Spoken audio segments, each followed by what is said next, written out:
Thank you. All right, now for the business at hand. Scott Atlas, MD, the Robert Wesson Senior Fellow in Health Policy at the Hoover Institution of Stanford University, served as an advisor on the White House Coronavirus Task Force in 2020. When he was asked to serve as COVID advisor, Dr. Atlas had called for ending lockdowns and reopening schools. The harms of prolonging the lockdown are enormous, he said. He also called for a full investigation of the origins of the virus. The world is owed full exposure without delay, he said. For his views on the COVID response, Atlas was demonized by people who said that by ending lockdowns, he was choosing the economy over lives. Dr. Atlas said that the health crisis exposed what we had known but tolerated, namely the bias of the media, the lack of diverse viewpoints on campus, the absence of neutrality in controlling social media, and now the intrusion of politics into science. Quote, ultimately, the freedom to seek the truth and openly state it is at risk. Before he accepted the health policy appointment at the Hoover Institution in 2012, Dr. Atlas served as professor and chief of neurology at Stanford University Medical Center. Dr. Atlas has authored over 100 peer-reviewed scientific publications, including A Plague Upon Our House, My Fight at the Trump White House to Stop COVID from Destroying America, published in 2021, and which is available at our bookstore, if you're so inclined to purchase it. Topic today, restoring trust after COVID. Ladies and gentlemen, Dr. Scott Atlas. Thank you, sir. Thank you very much for that introduction, and great to be here. You almost gave my whole talk there. I could just say any questions. But I think what I'll do here is go through some of the background, actually, to those statements that I made. I think it's very important that we know the facts. There is no discussion of COVID without talking about the facts. Otherwise, you're talking like the other side. And that's not the way you have to think through things. Partly because the era of trusting people on the basis of their titles alone as experts is over. You have to be thinking individuals, critical thinkers yourself, and you should be doing that so that you make the right decisions for yourself and your children. Now, the title of the talk is true. It's Restoring Trust After COVID, but there's another possible title, which is Restoring a Free and Ethical Society. Why do I say that? In my view, America is in crisis. The credentialed class, the so-called expert class, has been exposed as non-expert, politicized, and ethically deficient. There has been an unprecedented denial of fact in our country, on our university campuses, in science journals, in government, in the media. Our schools and university leaders broke the contract that we have with our most precious resource, our children. We harmed them and we failed as role models, as a nation. And the free exchange of ideas, as Paul mentioned, in my view, as well as other civil liberties fundamental to a free and ethical society, are under threat. Huxley said facts do not cease to exist because they are ignored. And I'm going to go through a lot of data here. Partly you may have heard a lot of this. I think everywhere I speak, even people that agree with me, they really don't know the data. And it's helpful to your own thinking as well as to talk with your friends who still speak to you. What was claimed? Many things were claimed. The SARS-2 virus has a far higher fatality rate than flu by several orders of magnitude, that everyone had a significant risk to die, that no one had any immunity because the virus is new, that everyone is equally dangerous and spreads the infection, that asymptomatic people are the major drivers of the spread of this, that locking down will stop and eliminate the virus, that masks will protect everyone and stop the spread, and that immune protection is only from a vaccine. All of those things are false. And all of those things were known to be false by spring of 2020. First, lockdowns were not previously recommended for viral respiratory pandemics. This is the standard paper written by Henderson and colleagues. Henderson is credited with eradicating smallpox. It was written 15 years before the pandemic. And in that paper, talking about mitigation measures in the control of influenza, which is a viral respiratory illness, and why is it relevant? Because the size of influenza is almost the same as the size of the particle of the virus, of the SARS coronavirus.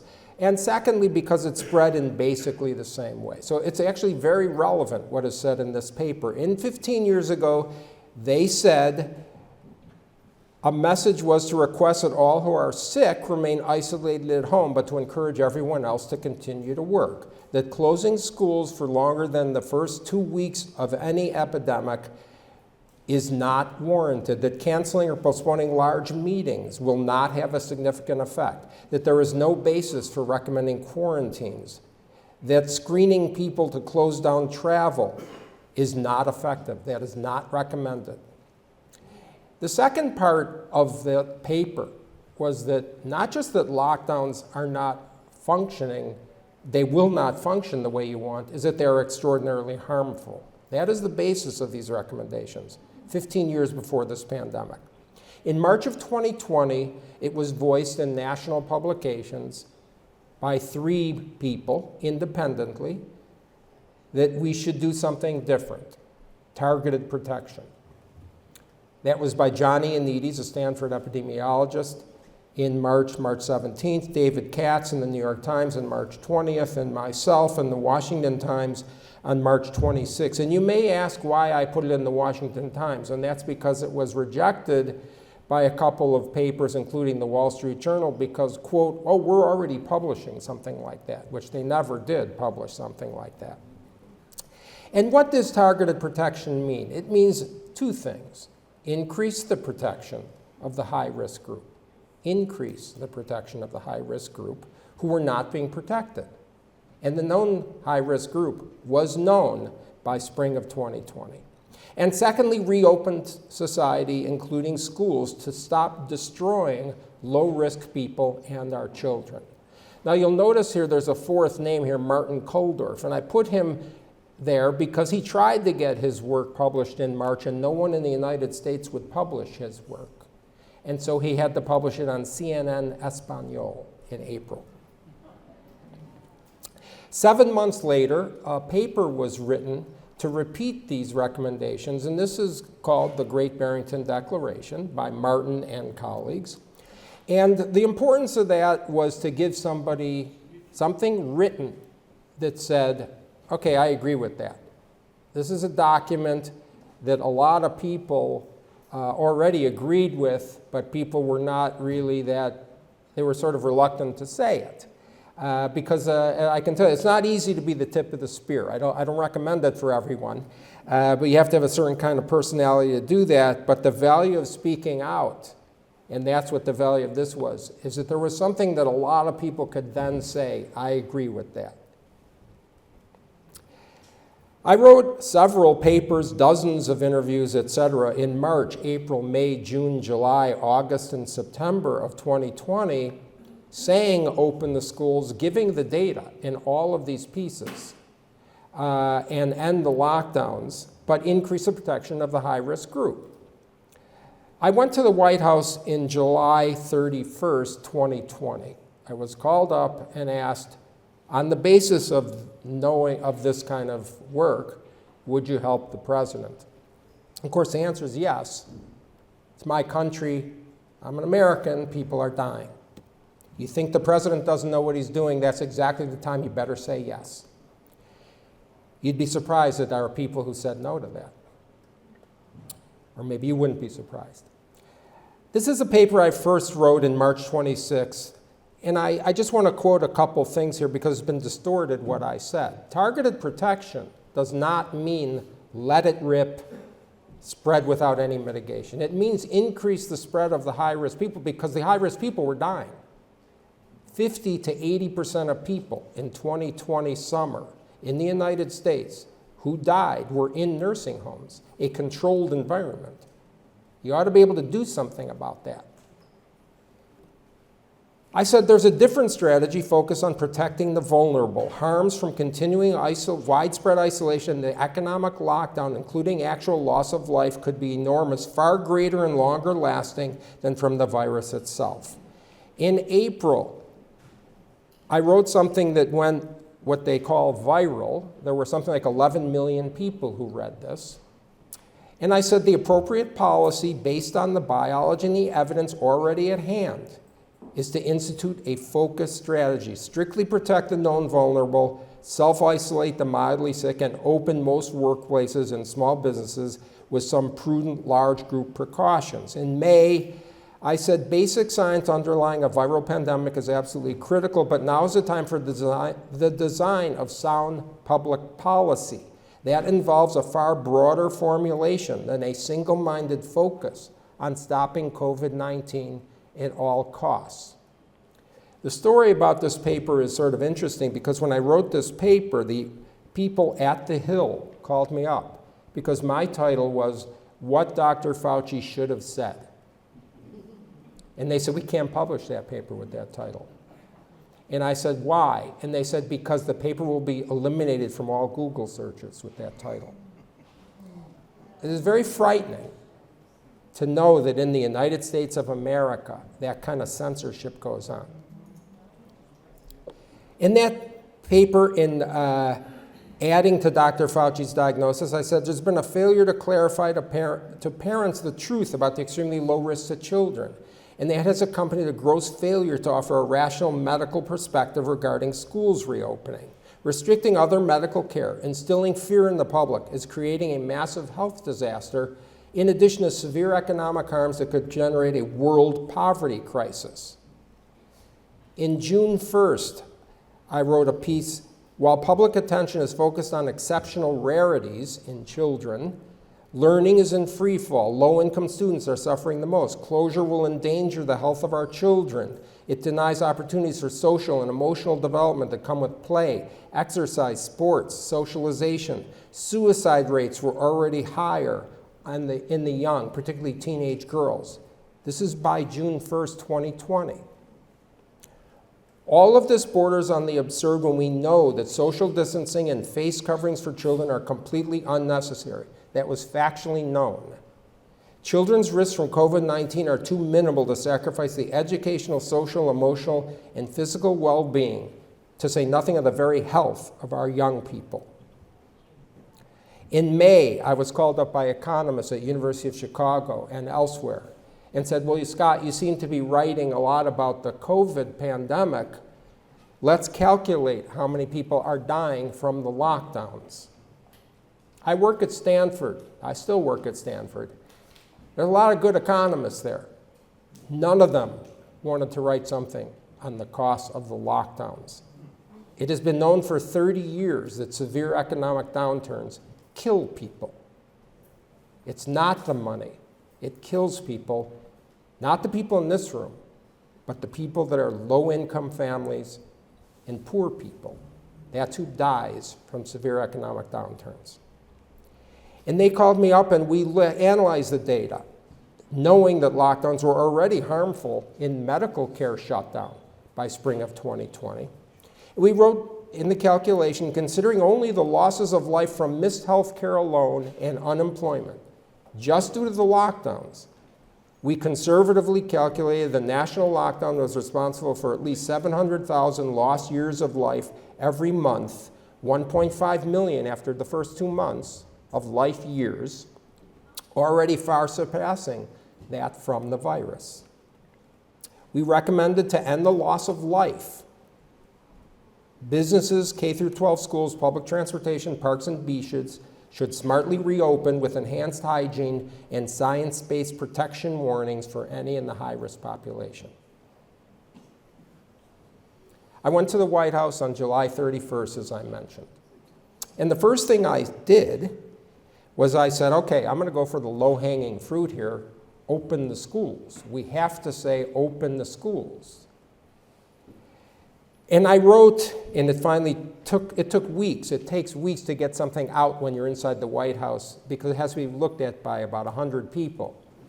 And I wrote a piece in the New York Post, September 15th, saying science says colleges should all reopen with precautions. This is when schools were being closed in the United States for the academic year 2020 to 2021.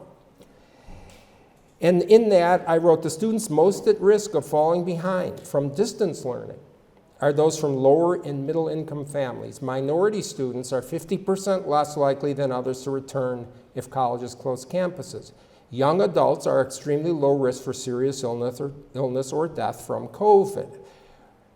Almost 3/4 of those aged 18 to 24, college-age kids, had already been reported at least one mental health symptom had occurred just from the spring 2020 school closures, and 1/4 of college-age kids in the United States from the spring 2020 closures of schools, from the isolation, had considered suicide.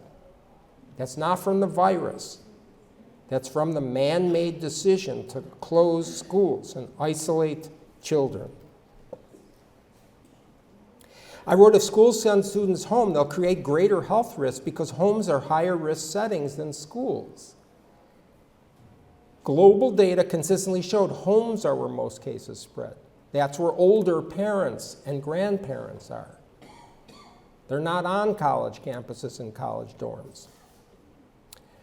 I wrote, schools should implement mitigation measures instead of panicking, maintain limits on indoor groups, hold large group activities outside, treat symptomatic patients. It's safer and it will achieve the most important goal of all, educating our young people, the nation's most precious resource. These papers were slammed on TV and in the media, and unfortunately where I work, by my employer, Stanford University. Why? Because they went against the narrative. What is the narrative? The narrative said three things. Number one, if you're against lockdowns, you're choosing the economy over lives. I already told you it's lives versus lives. These severe economic downturns kill people. If you're against lockdowns, they said you're for allowing the infection to spread without any mitigation. Let it rip. You've heard people say, I'm for the herd immunity strategy. This is still being written. That's not what targeted protection is. No one I know said just let it rip. It was never mentioned in the White House. It was never discussed with President Trump in my presence. I never heard him ask about it. It's a complete lie that was said, but that was written in all the national newspapers, that's what I was saying. In fact, I'm testifying to the House subcommittee on this month, on the 30th. And I can guarantee I'm going to be accused of having said that, which I didn't. And they use censorship, distortion, and character assassination for two reasons. Number one, to let people in the public think somehow there is a consensus on what to do. When you censor the opposing view, the regular people don't hear the opposing view. The point of censorship is not just to shut somebody up. It's to stop people from hearing what is being said.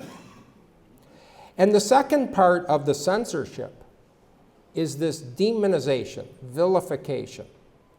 You're dangerous by saying that. Because when that is said and when you're attacked, the way I was and other people, most people, they don't like that. And so they're going to self-cancel. Okay, they're going to shut up. And I had hundreds of emails from scientists and doctors all over the country. Scientists and doctors, thousands of emails a day from regular people, but hundreds from scientists and doctors saying, Scott, you're exactly right, we agree with you, including people at Stanford University in the infectious disease department, but we're not going to step up. We're afraid, the quote was, we're afraid for ourselves and our families, unquote. That's the country. I call that propaganda. You'll notice propaganda is in New York Times font. That's a joke. I'm not a stand-up comedian like next speaker, but. Okay, this is the fact. The US enacted the lockdowns. The Birx-Fauci lockdowns were enacted. Deborah Birx is the name of the person who was the head of the medical side of the White House task force from end of February 2020 throughout the rest of the Trump administration. She wrote all the official federal policy to every governor. She visited the states, often with Vice President Pence. She was the official guidance of the Trump White House. Anthony Fauci was the most visible face of the task force. He was in the media every day. I'm sure everybody saw that. So these two people caused the lockdowns to be implemented. The lockdowns, it is true, were implemented by the people who were in charge. These people were not directly in charge because the governors did the lockdowns. Your local communities did the lockdowns. But these people were the people who wanted the lockdowns, and they got them done with their guidance. And that first started as 15 days to slow the spread, and it became stop all cases at all costs. What does that mean? That means closed schools, businesses, limits on non-COVID medical care, and a host of restrictions, mandates, and quarantines. And what happened after their policy was implemented, essentially over the whole country, with some rare exceptions? More than 1 million Americans died attributed to COVID, and there was massive death and destruction that were not related to the virus, but related to the lockdowns, particularly poor people and children. That's their policy. They got what they wanted. They own the results, no matter what you hear. There's this Orwellian, almost what I call a combination of Kafka and the Mad Hatter's Tea Party logic to claim that the people to blame are those who opposed what was done for the failure of what was done. Why do I say lockdowns failed? Well, this is the data. And I'm going to show you, by the way, a lot of the actual papers and the references. And this will be posted, and so you can look them up if you want. This is Bjorn Skå's paper in March of 2021, 24 European countries. Quote, the lockdown policies have not been associated with lower mortality, unquote. That's the point of the lockdowns, to stop the dying. Ben David in the Stanford group, January 2021, quote, we do not find significant benefits on case growth of the severe lockdowns. They did not slow or stop the cases. Agarwal, Rand Institute, and USC. Lockdown policies in 43 countries and across all US states led to more death. Excess death increased. That means a death beyond what would happen in the non-pandemic year. So why is that a good statistic? Why is that the most important statistic? Because it doesn't matter if the patient was dying from COVID or from a COVID positive test or from something that people claim was COVID or not COVID. But so it's an all-encompassing, did you die or not? And if you died, it could be from the lockdowns, right? Could be from the virus, could be from the lockdowns, because it's clear you can stop all cases of COVID if you shoot everybody in the head. You stop all cases of COVID. But that's not the trade-off we're willing to make, obviously. Excess death beyond the non-pandemic year, their data showed with longer lockdowns, excess deaths increased. With earlier application of lockdowns, excess deaths increased. And in fact, in the United States and in 43 countries, the excess deaths were falling, and then once the lockdowns were instituted, the deaths began increasing. Herbie, Johns Hopkins, January 2022, looking at a meta-analysis, all the data. Their conclusions, lockdowns had little to no effect on COVID death and are, quote, ill-founded and should be rejected as a pandemic policy instrument because of their enormous economic and social costs. Kirpin, February 2023, analyzed all 50 states and categorized on a quantitative basis the impact of the lockdowns on mortality, the economy, and education. And they graded all the states. And the states that did the best, in blue here, included the states that opened early. They happen to be the two states that I was intimately involved with advising, South Dakota and Florida. And the worst performing states were the ones with the most stringent lockdowns: Illinois, California, New Mexico, New York, Washington, D.C., and New Jersey. This is a study that I was a co-author of in March 2024 that looked at more than 100 studies, and we came up with a bunch of recommendations. But the bottom line was, unless and until key institutions openly acknowledge that lockdowns, school closures, and mask and vaccine mandates were catastrophic errors that will not be repeated in the future, the American people will and should withhold their trust. This is a curve. This is not political. This is deaths per day from COVID. Okay, COVID deaths per day for 2 straight years under President Trump and under President Biden. This is the time of the change of administration. There's no change in the slope of that line. That means no change, even after the vaccine. It's not political. Again, the lockdowners and the experts who recommended them under 2 administrations own the outcomes. Their policy was implemented. How could lockdowns directly kill people, by the way? This is in 2020.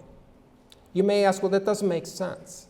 Okay, there's a couple of reasons. One is the medical care omission, because you know that they closed a lot of medical facilities, and when they didn't close them, they made everyone so afraid that they wouldn't seek medical care. How do I know that that's true? Well, because there are 650,000 people in the United States that get chemotherapy for cancer, existing in 2020. Half of them skipped their chemotherapy. They thought it was too dangerous to get their chemotherapy because of COVID. 40 to 50% of stroke patients and acute heart attack patients refused to call an ambulance. Organ transplants from living donors were down 85% from the previous year. Of course, the need for the organs did not go away. They were afraid to go in. 2/3 of cancer screenings were skipped. What do you think is going to happen to those people? They're either going to die, or they're going to come in with later stage disease and have a severe amount of what we call in medicine morbidity, which includes severe pain, etc. Severe child abuse cases went up by 35%. This means people taking their kid into an emergency room. And I've been a doctor looking at the head CT scan of babies, and I was asked many times by the police standing right there, should we let the baby go home, or is this child abuse? Okay, people bring their baby into the emergency room when they are the abuser because they think they killed the baby. They don't bring him in because they did some minor damage, because that's obviously not something they're going to share. Okay, this is a sin, what was done. World results overall, 2 years during the era of the pandemic. This is excess death increase in the world. That means the increase versus what there was without the pandemic. The best country in the world was Sweden. And I'm sure everybody in here knows Sweden is the ultimate country that didn't do the severe lockdowns. They did the best in the world, the best in the OECD, the best in Europe.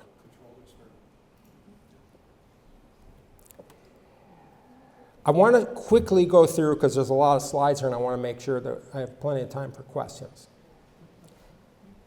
The original WHO, World Health Organization estimate, which sent everyone into a frenzy, was that the infection fatality rate was 3.4%. That's enormous. I was frightened when I saw that. That means of the people who get the infection, how many die? It's a fraction.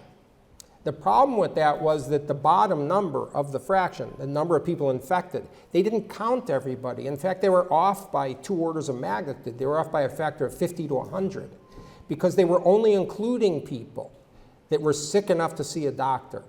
And in this infection, at least half the people either have no symptoms or are so mildly ill they don't seek medical attention. And by the way, That's true with a lot of viral infections, including influenza. One of the first things I was told the night I arrived in the White House, somebody said to me, but Scott, this is very different from influenza. Influenza, everybody knows they have the virus. It's dangerous. I said 70%, the data is 70% of people with influenza have no symptoms. 70%. It's very common. This is typical of viral respiratory infections. The actual infection fatality rate, if you're under 70, is something like 0.05%. Under 70, it's very dangerous for people who are very old and sickly. 2/3 of deaths occurred over 65. In fact, there's thousands-fold difference in fatality risk for old people versus young people. I think everybody here knows that. What you may not realize is that the average age of death is actually older than the average age of life expectancy, the average age of COVID death. It doesn't mean to minimize that people died from COVID. I'm not doing that. I'm just saying that you have to have some medical perspective here. It is not dangerous for young people. Even during 2020, the most lethal form of the virus, if you're healthy and under 30, it was not dangerous. If you're healthy and under 50, it's not very dangerous. That's the data. That's not an opinion. I'm just showing you the actual articles with references. In fact, 2/3 of COVID deaths occurred above life expectancy. There's another interesting statistic. The risk was not just very low for the non-elderly. 2/3 of people who died had more than 6 comorbidities. It's not true that if you have high blood pressure that's treated, which a lot of us have, but that's the only thing you have wrong, that's not a significant increase in risk from COVID. That's just false. I brought the epidemiology papers to the task force. I mean, this is another story I could talk about, but these people, they were totally incompetent, okay? Nobody believes me when I say that, okay? But it's true. They have fancy titles. They didn't know what they were doing. They weren't prepared. They never had a single scientific paper in the task force meetings, not one. I was the only one. I would bring in 24 papers. Vice President Pence would say to me, what's the risk for children? Okay, Scott, and I would go through 5 to 10 minutes citing all the data. You turn to Dr. Fauci, what do you think? Nothing, silence. This literally happened. And what do you think, Dr. Birx? And she had nothing except, well, Scott, you're an outlier. Okay, that's not a scientist speaking. That's not data. That's not anything. That's what we were dealing with here. Feynman, who many people here probably know who he is, a physicist of great renown. It does not matter who you are or how smart you are or what title you have or how many of you there are, and certainly not how many papers your site has published. If your prediction is wrong, your hypothesis is wrong, period. It's all about the data.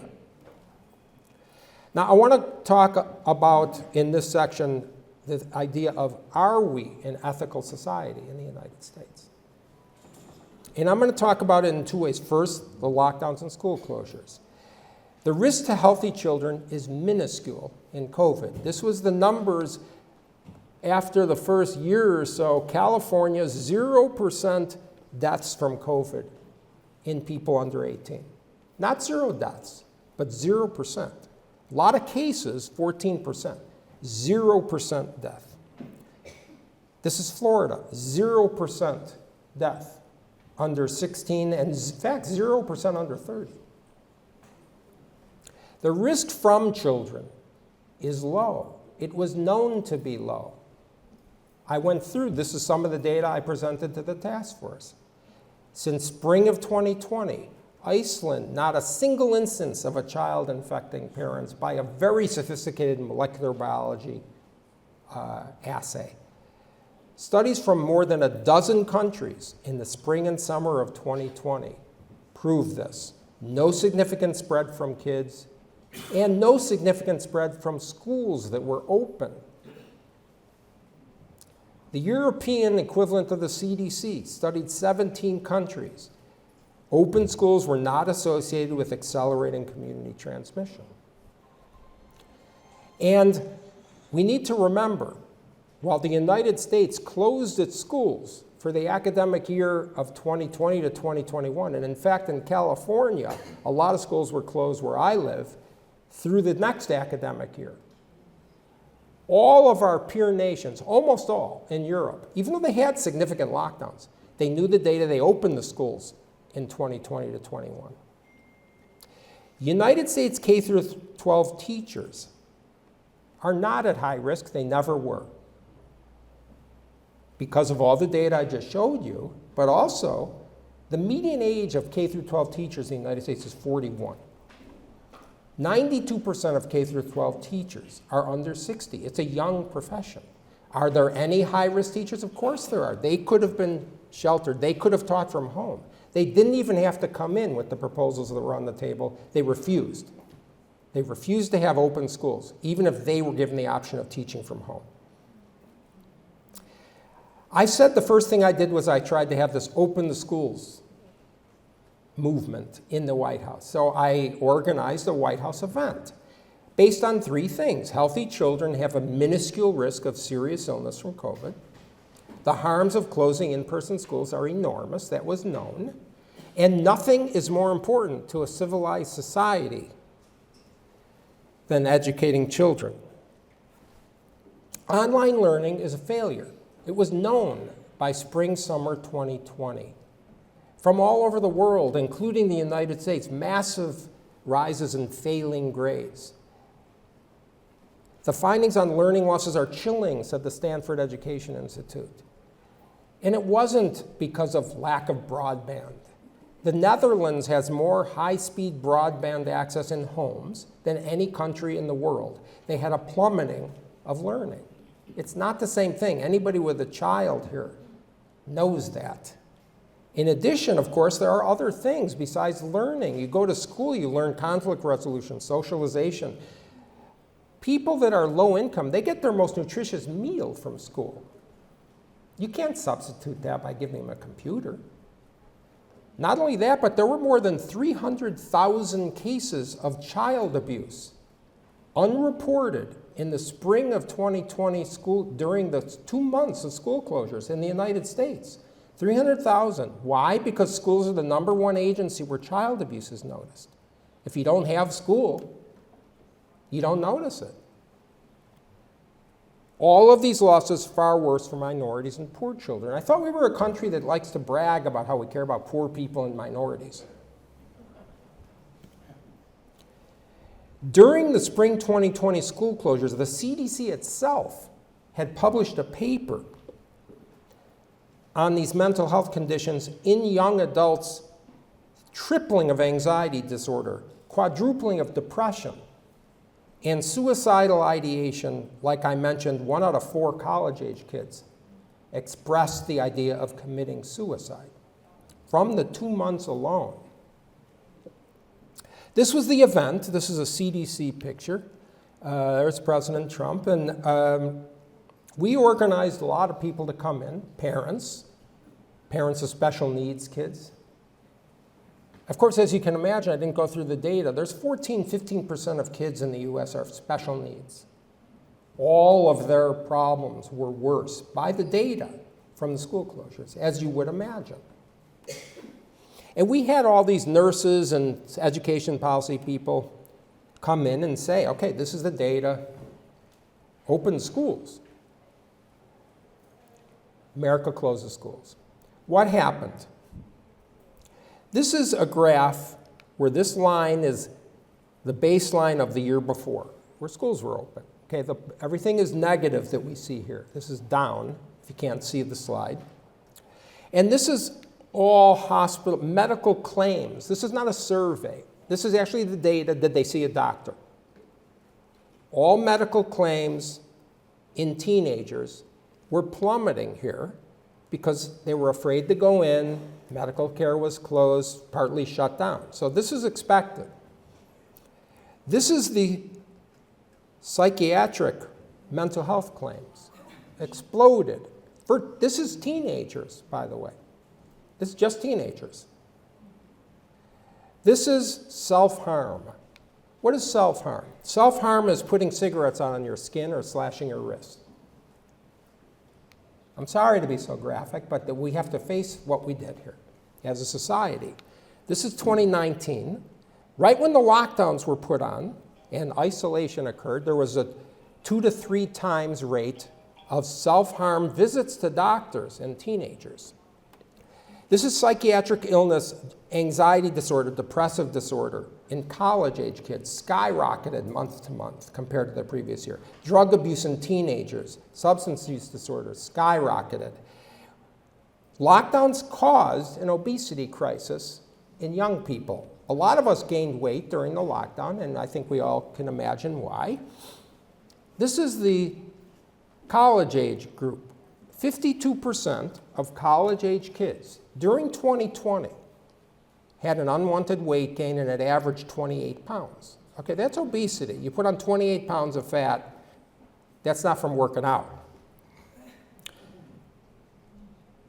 By the way, I mentioned Sweden. This is a paper that I recently found. It was written this year, 2024, reviewing the impact of the pandemic on Swedish teenagers.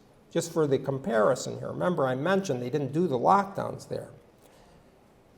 Relatively low overall impact on Swedish teenagers, as you would expect, because it's the isolation. Learning loss, the largest score declines in the history of the test. In math and also in reading, far greater, far worse for minorities and poor kids. And the UN, UNICEF, UNESCO, Bill and Melinda Gates Foundation released a report on the world impact of the lockdowns on children. And they showed especially large losses in learning where the schools were closed the longest, and of course disproportionately affected students from disadvantaged backgrounds and the poor. I want to mention America's teachers because it's not just the unions, and I'm sorry if I'm insulting a teacher here, but I find at some point you have to step up as a person, as a human being. This is what percent of people are very concerned about your own personal COVID exposure by profession. All workers other than teachers, about 20% were very concerned and about 50% not concerned at all. This is the graph for K through 12 teachers. Okay, in my view, teachers failed our children. Mandela said there can be no keener revelation of a society's soul than the way in which it treats its children. Lockdowns hurt low-income families. I've mentioned this, but they, relatively speaking, they spared the affluent. Okay, I live in Palo Alto. Probably a lot of you people are in neighborhoods like Palo Alto. You know, people ordered in, they got their stuff from Amazon. You can form a micro school with your neighbor and get, everybody's got a PhD or an MD where I live. I mean, you know, this is a better school. Nobody really got hurt of the people that I know, generally speaking, I'm not talking about individuals, from the lockdowns like the poor people did. This is the drop in educational progress by income group with by far the more profound drop in lower income families and by far the more profound and protracted loss of jobs in lower income jobs. Over the next 20 years, the unemployment alone is anticipated to kill another 1.2 million Americans from the lockdown, not the virus, disproportionately killing African Americans and women. The lockdowns are a luxury of the rich. I want to talk about the second topic of, is this an ethical society? COVID vaccines in children, specifically. I'm not going to go through all the data on vaccines. This is the United Kingdom's policy. From September 2021, the margin of benefit is too small to support advising universal vaccination of otherwise healthy 12 to 15-year-olds. That's the United Kingdom. This is Finland. People under 16, June 2021, who are not in a high-risk group will not be vaccinated. This is Norway. For children who are offered the vaccine but have not yet reached adulthood there, which is 16, parents must consent. Vaccination is voluntary. Denmark, vaccination of children under 18 from July 2022 will no longer be possible to be vaccinated. This is the consultant to the FDA on the Vaccine Committee for Children for COVID, Eric Rubin, October 26, 2021, quote, "But we're never going to learn how safe the vaccine is unless we start giving it. That's just the way it goes."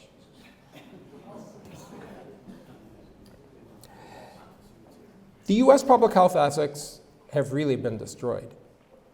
If a school is, this is a quote that I found, if a school is implementing a testing strategy, this was a quote before vaccines. This is not about vaccinating, just about testing. Testing should be offered on a voluntary basis. Quote, "It is unethical and illegal to test someone who does not want to be tested, including students." The CDC wrote that. And I was in the White House when that was on the web. October 13, 2020. That's gone. You can't find that anymore. That has been wiped off the internet. Why was this different from other pandemics? I mean, it really is most likely the combination of these two things, the media and the social media. Of course, we're in an era, this is the first pandemic in social media, where lots of things are amplified out of control or whatever. But secondly, the media, the US media. Why do I say the US media? This is the data on the COVID stories during 2020. American media, 91% were negative, quantified as negative by these researchers. Same pandemic, same time frame, outside the US, English-speaking media, 54% were negative. Schools reopening, same kind of thing, 90% negative in the US, 56% negative in non-English in US, non-US English speaking. By the way, when cases were going down in the United States, the number of stories about cases going up in American media outnumbered those than stories of cases going down. When cases were going down, by 5 to 1. There was I have to think, intentional incitement of fear in the United States media. I showed this slide that we have a crisis now, and the common theme is the university, in my view. Why? Well, because we grant, this is our source of experts generally in the United States. If you think about it, they're the ones on the media, they're the public experts by perception, they're the heads typically named of government agencies, they're the funders, the reviewers of the science funding. But most importantly to me, they are the teachers of our children of critical thinking. And of course, they are role models. Okay, I think we've all taught our kids to respect your teachers, your professors. And, you know, you can teach your kid at home, you can do all you want, but they look at professors generally as role models. Their behavior is important. What was the university reaction to knowing the truth? Mackey wrote, "Of all the offspring of time, error is the most ancient and is so old and familiar an acquaintance that truth, when discovered, comes upon most of us like an intruder and meets the intruder's welcome." That was the experience that I saw at the university.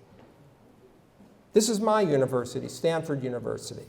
There were 3 of us who said the exact same thing, that the risk was markedly lower than what the WHO said, and that elderly people who with comorbidities were the ones at risk and not younger people who were healthy. The risk to children was extremely low that were healthy. Immunity could be gleaned or ascertained by getting the infection. That's just biology. That's not a controversial statement. Masks don't work to stop the spread. Schools should be open. Lockdowns were destructive.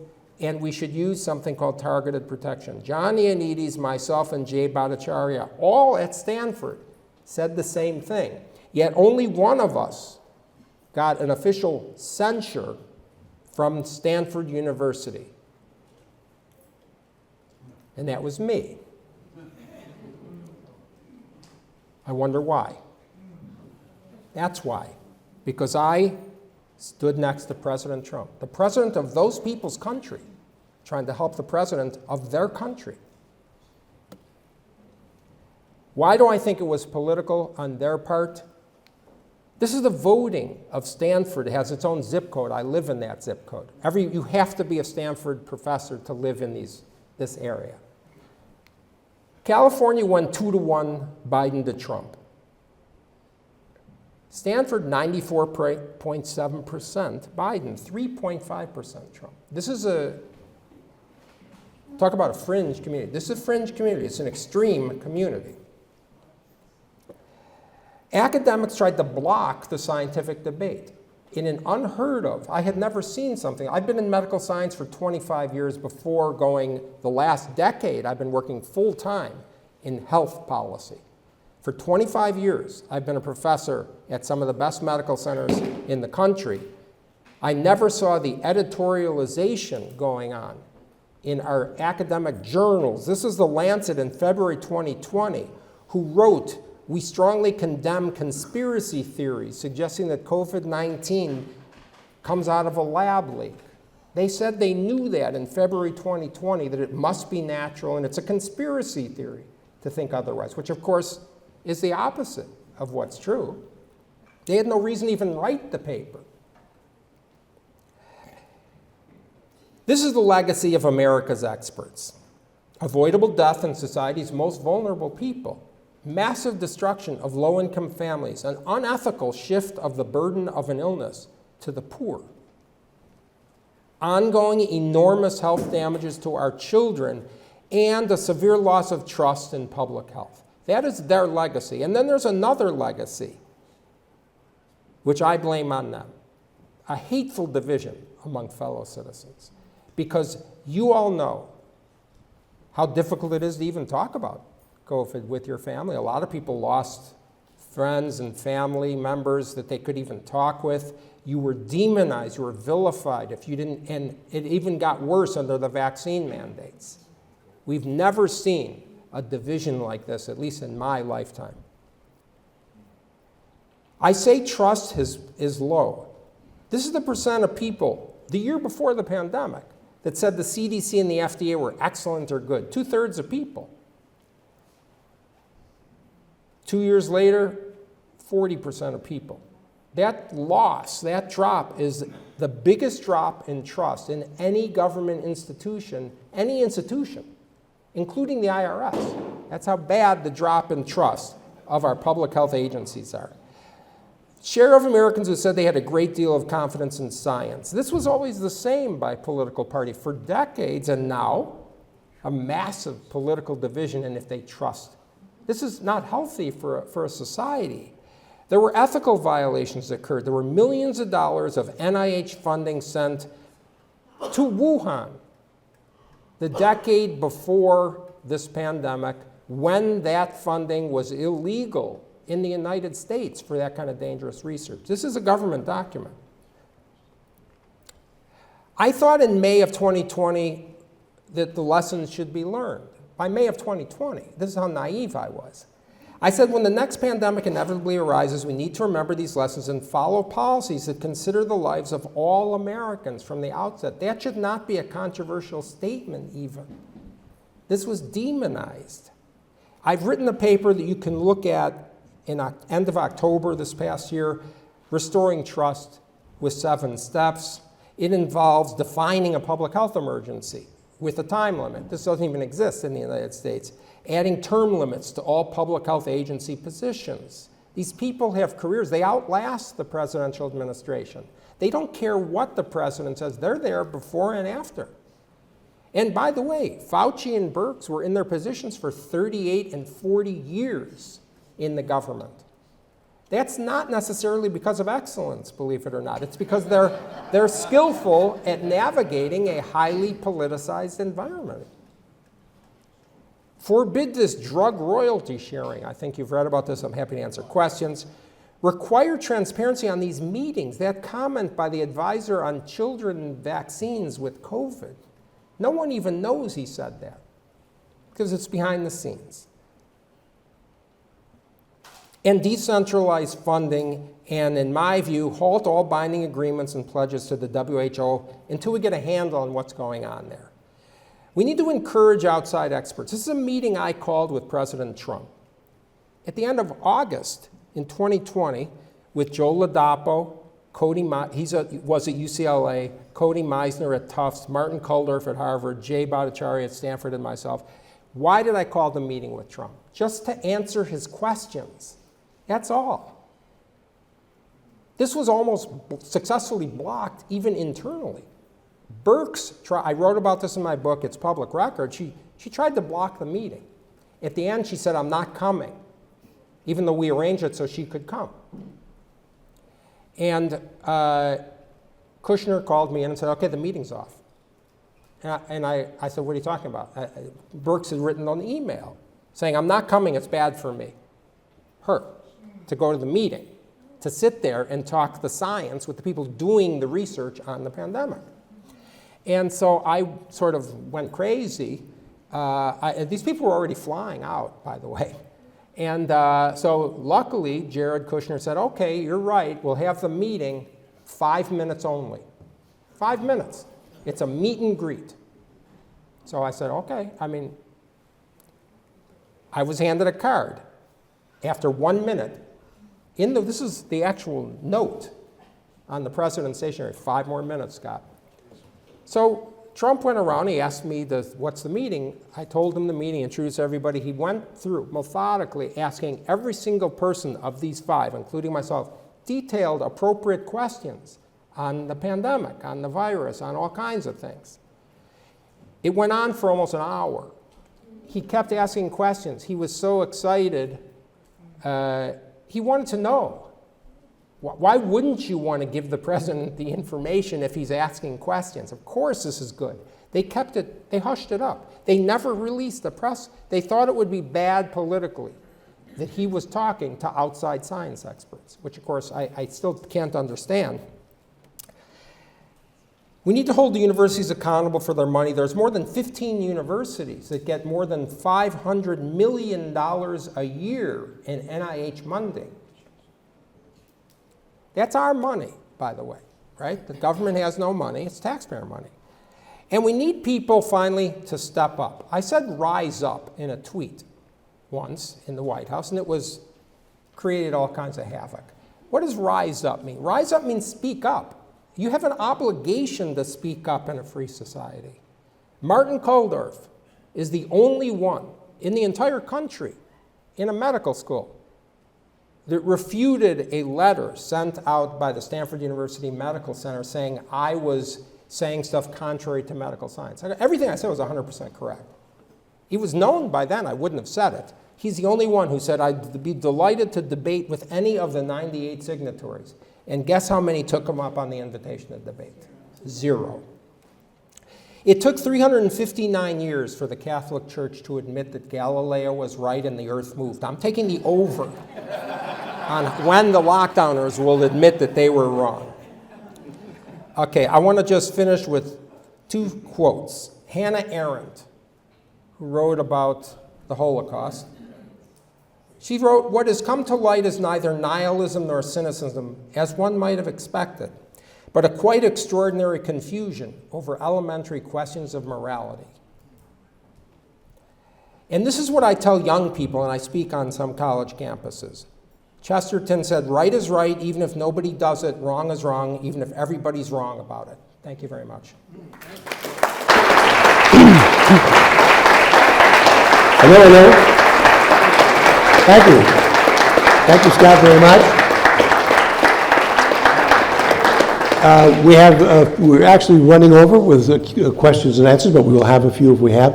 Let me ask you, while they're assembling, you have another project you're working on now, the Global Liberty Institute. What is that? Yes, so Global Liberty, so I still work full-time at Stanford's Hoover Institution, but I have also decided that some of these big questions of the day, particularly with young people, need to be addressed. And Global Liberty Institute is an international consortium of business, government, academics, working with people who are in their 20s and 30s, in early stage careers, in private sector and public sector, who believe in freedom. Okay, because we need to The GLI stands for Restoring Liberty and the Free Exchange of Ideas. Okay, that is the essence of what freedom is, first of all. Second of all, we can't ever define truth or figure out what's right and wrong if we don't have the free exchange of ideas. And so we need to mentor, network, and help people who are in their 20s and 30s, who are outstanding in their careers but afraid of risking even speaking out because they'll be fired, they'll lose their job, et cetera. There's a tremendous amount of pressure on young people. So we are creating liaisons among themselves, but also with senior people in finance, in private business, in academia, in government policy, in the media, in journalism, to inspire and help these people advance into potentially senior positions themselves. I think there's nothing more important to me. You have to think sort of medium term, long term about. We can't leave the country the way it is right now to our children. I mean, that's just the way I feel. And so I think that group, 20s and 30s, they're the future. It sounds very trite, it's obvious, but we need to help those people. So now we have over 100 young people, outstanding people, including, I'm proud to say, one of the journalists in our young people's group, the Rising Leaders group, is the one who broke the Claudine Gay plagiarism Harvard story. Okay, this is a young guy here. We have the Washington, D.C. editor for The Spectator. I'm trying to get ethical people into journalism who understand the importance of the field. I never understood how impactful the media was until I saw how destructive it can be. Just an announcement, the Hillbilly has been named as the vice presidential candidate. J.D. Vance. Okay. Can I pretend to hold the mic? Yes. Thank you, Dr. Atlas. I appreciate it. I'm a former chief of staff on Capitol Hill, so I understand the difficulties that you've been facing. Maybe you can help us understand how better to argue specifically about the children. I mean, people don't understand. I did a lot of research. People don't understand that in 2020, 3 times more children died of the flu in the first 2 months than died of COVID the entire year. And of course, the whole point about the number 2 cause of death, of course, was mental health. Can you give us some tools to focus specifically on children and that argument? Because I think that's what people need to be able to have intelligent engagement with folks and not have it always be so contentious, I think. Yeah. I mean, that's actually why I talk about the children and the impact on lower income families, because, it's sort of, everybody wants to say they would never harm children or low-income people and all this. So, okay, I'm going to go right at that, because those were the people that were impacted. Of course, a lot of people were impacted. The data, by the way, my slides will be posted with the references. And in my book, I talk about some numbers. But, you have to really, the only way to make the discussion is to say the facts. Now, I used to say on my talks before COVID, the final slide was facts matter. I took that slide out because I'm not 100% sure that facts matter to some people. But that doesn't mean we don't talk facts. So the burden's on you to say your argument, because these people have been convinced that, by the statement, oh, Atlas said no child dies. I never said no. I gave the numbers of how many people in these interviews died. In fact, there's an interesting statistic, by the way. Germany, they did a study recently. Not a single healthy child in this country of Germany died from COVID. I mean, that's amazing. I was shocked to hear that. It doesn't mean no children died, okay, but they have underlying disorders. So anyway, yeah, the learning loss, the impact on poor children is really, I mean, I never use the word sinful much. I'm not a very religious person at all, but I find myself saying sinful all the time. It was sinful what we did to poor children, particularly with the learning losses. The child abuse number, I think, really is shocking to people, that 300,000 kids had child abuse that were not reported in the 2 months of spring 2020 in the United States alone. And now we're seeing all kinds of things, including the vaccine mandates. That's a whole separate discussion, forcing young people with, okay, this is what I say. If the vaccine mandates, even if you thought that the vaccine stops the spread if you inject a child, which it does not after a few weeks. That's proven. That's not arguable. But even if you thought it did stop the spread, okay, I'm a father. My job is to shield my children. They're not to be shields for me.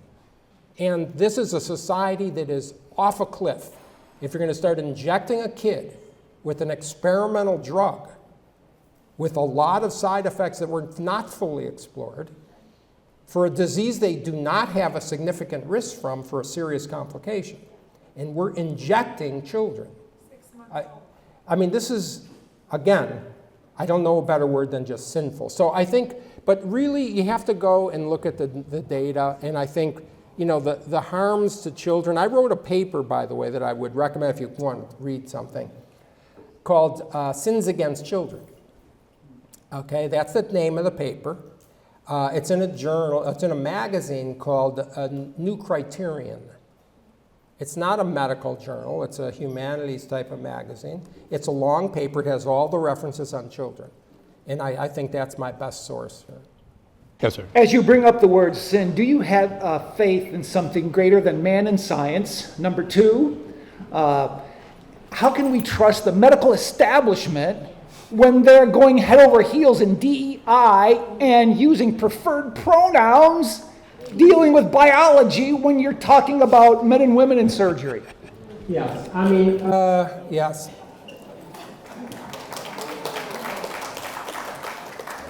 Well, I mean, this goes to sort of, I'll answer your first question very quickly and sort of personally. I said I wasn't raised in a religious home. But then people, I've been reading a lot of C.S. Lewis lately because there's a question of, well, how do you know right from wrong? And you do know right from wrong inherently. And then it sort of is this is my synopsis of C.S. Lewis's argument, is that if you know right from wrong, well, how do you know that if there's no God? How would you know that without being taught that? I have to say, I certainly don't think science is up there. Not anymore, but I don't think I ever did. But yeah, religion and God, and this is a long discussion I'd be happy to have, but maybe too personal on the record. But the DEI in medicine, it's very destructive. I think we see it in the law profession, by the way. These are the future Supreme Court judges. I work at Stanford. Stanford Law School is poisoning their students, among other law schools. And if you're interested to hear a full discussion of this, I have a podcast that I recently started. And I did a podcast recently with it's called The Independent. I did a podcast interview for about 40 minutes with Stanley Goldfarb, the doctor who is the main voice about this DEI and the destruction of medical education and even medical care, where students are being taught that. I'll give you an example. So that's a podcast. I just one anecdote here. My mother-in-law is 96 years old. And so she was about 93 at the time. And she lives in Chicago area. And I was, advising DeSantis from spring of 2020 for Florida, but I was then in August, September, October, November in the White House. The vaccines came out. She was not on the priority list, 93-year-old woman. Not on the top priority list for Chicago, because part of the criteria were racial communities. And so I had to fly her down to Florida to get the vaccine. So, there's practical, we're talking about people here. It's not a philosophical discussion. It's actual people. Not only did the country kill people, but there's all kinds of stuff going on that has direct impact. It's not a game.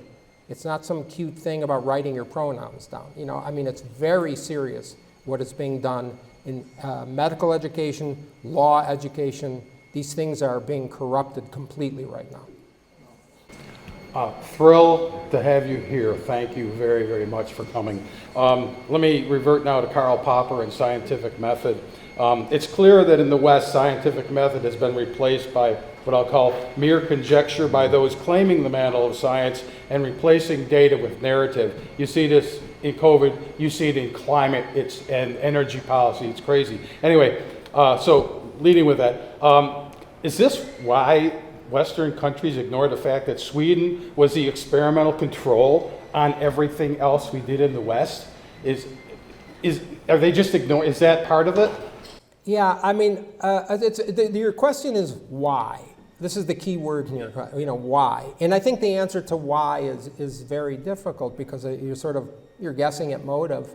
I think it was a confluence of causes, okay? Science has been corrupted. I quickly mentioned it's been editorialized. There are all kinds of things written about Trump in the New England Journal of Medicine. I mean, it doesn't even make sense. So science has been editorialized and corrupted. You have to remember that the funding of science is a huge problem because every academic scientist at a university, they require, at a university job in science, an NIH grant. You can't get promoted from assistant to associate professor and get tenure without an NIH grant. And so you're not going to get a lot of young people in science pre-tenure who are going to be willing to speak out against the NIH. That's one huge problem, the centralization of funding. And the second problem with the NIH speaking out is the universities dependent on NIH funding. So they don't speak out. And so therefore, when Dr. Fauci or Dr. Francis Collins, the head of the NIH, starts saying, okay, this is a conspiracy theory that's a lab leak, okay, you saw people get in line right away. I don't know how much people followed this whole thing, but it's very frightening, the loss of objectivity and the loss of truth. So the physician and medical science crowd, they were a massive failure. They failed, and the loss of trust is now at hand, and we have to fix that because you can't have a society where nobody trusts anybody. Not just your own fellow citizens, of course, which that trust has been destroyed, but but part of it was the career pressure, part of it was the cancel culture. It's not, part of it was believing that science actually knew more than they did. I mean, I grew up in the era where it was recommended you eat a lot of grains and you don't eat meat. I think a lot of us were in that era. The food pyramid is actually inverted now, pretty much. I mean, that's a simplification, but so lots of things were not known, and we've accepted a lot of things, and now it's coming out that we should be much more careful and critical thinking for ourselves. So I've participated in a lot of online debates, and I've deployed data similar to what you described, particularly the age risk stratification to argue for targeted protection. And one argument that kept coming back is, but long COVID. And that was supposed to kind of kill everything that I was saying. What would your response be to that as an argument against? Yeah. Okay, it's not a good argument for the following reasons. Number one, they don't quote the data on long COVID, by the way. Here's the data on long COVID. A certain percentage of people have long COVID. Every virus has long X. Long influenza exists. Okay, long other viral infections exist. I did studies on chronic fatigue syndrome. It's the same sort of symptomatology. It's very vague, difficult to diagnose. But even if you so it turns out that the UK has a big study that shows that about the same percentage of people have long COVID that had long influenza. That's one data point. Second part about long COVID is there's two studies that came out that I'm aware of, and I'm sure there are more, that showed that the incidence, the percent of people who have long COVID symptoms, which remember, it's very vague, it's fatigue, you don't feel like getting up, all these things, headaches. The same percentage of people who have long COVID and had COVID is the same percentage who have long COVID symptoms and never had COVID by testing. Okay, this is the first study that came out was in Germany, I think. And there's one more recently. So, okay, it's a very difficult diagnosis. I'm going to give them, it's a difficult diagnosis to make. But there's a lot of question about long COVID. And the vast majority of people, even if you say there's long COVID, have no symptoms after a year.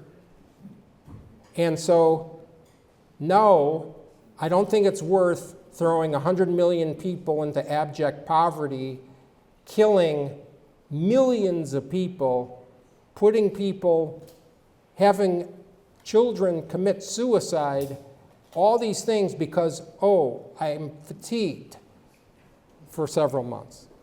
No. Okay, no, but you have to have the studies on long COVID, because they don't know the studies.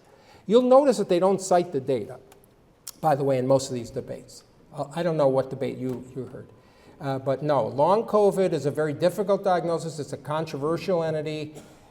It's in several studies, a lot of people, the same incidence of long COVID in people who never had COVID. I call it long lockdown.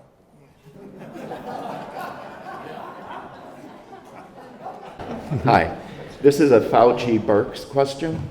Do you assign any nefarious aspect to the motivation that they might have had for taking the position that they took? Very good question. Yeah, well, no, I don't. I don't want to do that, and I don't. Those are two separate answers. Birx, no. I think part of the idea of these other motivations, particularly for Birx, you're giving her too much credit. Okay, they didn't know what they were doing. That's Deborah Birx. I'm confident to say it. She never had a paper. She didn't know the data, and you could read about why I think that in the book if you want. But so I don't see a nefarious thing except. Were they trying to help? Well, I assume they were. I mean, I can't. But I think Fauci has a more complicated thing going on. First of all, he was involved in the generating discussions about the origin of the virus. Okay, he funded some of the research in Wuhan on coronaviruses that is gain-of-function research according to most people. So in a hypothetical scenario, if you were the person who funded, in a hypothetical scenario I'm saying, if you were the person who funded the research that caused the pandemic, one thing you might want to do is try to convince people you are the safest person in the world. You're going to wear 6 masks. You recommend everything. You recommend shutting down. There's a lot of that, I think, that is possible. The second thing is that, again, I say the word incompetent, and I don't say it lightly. You heard, or you may not have, the testimony to the committee that I'm going to speak to of Fauci recently. And at one point, I think one of the congressmen said, but you knew the data, there was no data on social distancing. The data showed masks don't work, et cetera, yet you still did this. And his answer was, well, you have to realize we had 5,000 people a day dying. That was his answer. Okay, that's not an answer. I mean, so why didn't you tell them to put a lucky nickel in their pocket or something? I mean, you don't just frantically do random stuff. And by the way, it was extraordinarily harmful what they did. The lockdowns were harmful. The school closures were harmful. But there was a tremendous amount of fear, and I believe that there was incompetence and fear in the people themselves who were making these decisions. I saw it in the task force. In fact, one of the things that I wrote about was at one point in one of the task force meetings, Fauci said, the problem, this is a quote, the problem is people are not afraid enough. And I said, wait, I said, I'm not sure. This is when the public was frantic in the summer of 2020, late summer. And I said, can you repeat that? And he said, yes, the problem is that people are not afraid enough. First of all, if at best it's immoral to use public health guidance to introduce fear to get people to listen. That's not the role. The role is you tell the data. So these people were just all over the map, and like I say, they never had any of the data. They didn't know the data. There's all kinds of specific stories. Fauci mispronounced medical words in the task force meetings. Okay, I mean, I know the words. I'm a doctor. I know the words. He said something, garbled on a word, I'll never forget this. This is like indelible. Encephalomyelitis. If there's a doctor in the room, you know what this is. And he garbled it. And I said, wait a second, what did you just say? And he froze. Because he knew he didn't know what he was talking about. I've written papers on this entity. It's not that complicated. It's just that, and he couldn't, and I said, let me explain what you're trying to say. I had already had it by the time the first meeting was, because these people were killing people, their guidance was killing people, I'll say. I can't say they killed people, but I can say that the guidance that they recommended killed people. And that was 5 months before I walked in. For 5 months, they were doing that. So I walk in as the outsider, and so by this point, I was frantic, frankly. I was naive. I thought facts mattered. I was not a Washington type. But I said, let me tell you about encephalomyelitis. And I gave a 5-minute thing on encephalomyelitis. That was it. There was a silence in the room. And there were people after the meeting came up to me and said, thank you for doing that. These are non-medical people in the task force. Because these people had the imprimatur of their title. I'm talking about the Fauci and Birx and Redfield contingent on the task force. So generally as a society, we're sort of intimidated by people who are doctors and scientists. If you're not a doctor or scientist, that's just sort of natural. You think it's specialized knowledge. So a lot of people in the task force came up to me after many of these meetings and saying, thank you for saying that. I always thought that, but I never had the confidence to say it because I'm not a medical person, quote unquote, they would say. So yeah, I mean, there was a tremendous amount of different motivations going on. I don't want to say that they didn't want to help. I think that's not fair. I just think a lot of these people, they were out of their league, but they didn't do the preparation. I mean, this is the key. You know, you have a massive responsibility. People are dying, right? I mean, doesn't even have to be said. I had thousands of emails, if I can just answer this. I'm sorry, every question touches off these things. I had thousands of emails begging me to keep talking every week from all over the world because they were afraid and they couldn't say it themselves. I'm not talking about the medical. I had people, doctors, scientists, yes, but seniors, high school kids, priests praying for me. And so the media, I didn't care what the media said about me. At some point, your responsibility to other people I didn't know I would have responsibility to other people like this. But it turns out that people depended on hearing somebody rationally say the common sense, logic, and the data. And so the criticisms from Stanford University and in the press, that was meaningless to me. That's why you have to speak up. Go ahead. I'm sorry about that. Dr. Atlas, your talk was wonderful, and you have demonstrated to all of us how exemplary Fauci and Birx were as deep state. Every cabinet level has people like that who are deep state. We don't know their names. They're in the State Department, they're in the Energy Department, they're in the Interior Department, they're in the Health Department. They're making the decisions. They've been in the government for 30 or 25 or 30 or 40 years.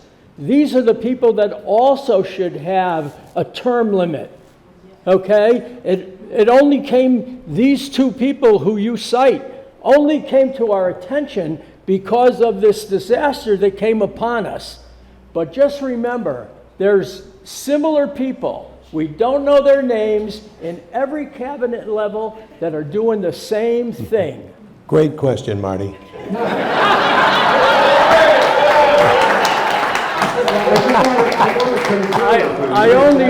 I didn't ask the question because you were talking too long, you were answering them too long. I agree with you with the term. I wrote in that paper that I referred to and took too much time, I'm sorry, but I have impressed upon, I was advising 3 of the people running for president. My wife says I have the kiss of death because nobody I ever advise wins. I said in that article, we must have term limits on the people in the agencies, not just the heads. I agree, this is my point. I wrote that in the thing.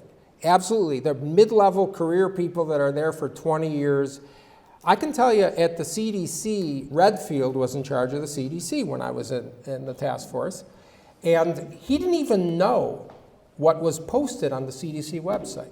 There were people under him just posting the recommendations about COVID. So, I mean, you're right. You're absolutely 100% right that we need to have a refreshment, a cleaning house, but also then term limits, and we need way more people who don't owe their careers to government advancement to be in at the table. By the way, Dr. Francis Collins is going to be speaking in the amphitheater later in the summer. So we'll invite you back to debate him, okay? Thank you very much. Scott Edwards. Thank you.